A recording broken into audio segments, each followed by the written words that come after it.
Cinema జరుగుతున్నప్పుడు కూడా background లో చాలా బాగా గోల అల్లరి సందడి ఈ వంటలు వార్పులు ఇలా జరిగాయట. Is it true?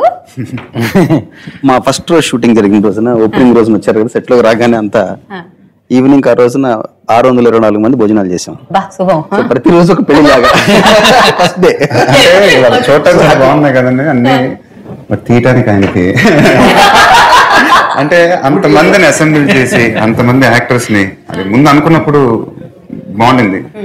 But I think when we are filming it అది చాలా కష్టపడ్డాం. కోఆర్డినేషన్ స్టార్స్ ఏమన్నా ఒక 1 day ఏమన్నా తేడా వచ్చిందంటే మళ్ళీ వాళ్ళందరినీ ఆర్గనైజ్ చేయడానికి 20 days పట్టింది. చాలా కష్టమైన ప్రాసెస్ అది, బట్ చాలా హ్యాపీ. మొత్తానికి మీరు సక్సెస్ఫుల్ గా చేసేసారు. నాకు ఇంకా గుర్తుంది, ఊటీలో ఒక 15 రోజులు I think first day shooting అప్పుడు అందరు కార్లు వచ్చి దగ్గర ఆగాలి హోటల్ ముందు. సో ఒక 6-7 కార్లు ఆగినాయి. అందరు శ్రీకాంత్ గారు పెద్దగా నవ్వుతున్నారు మా అంటున్నారు, కానీ ఏంటి ఏమైందండి అంటే దిగుతానే ఉన్నారన్నారు.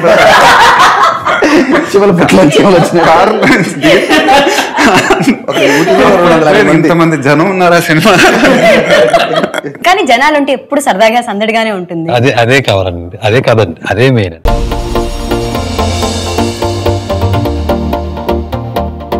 ఇక్కడున్న రంగులన్నీ నీలోనే ఉన్నాయి, నలుగురిలోకి వచ్చి చూడొచ్చు కదా.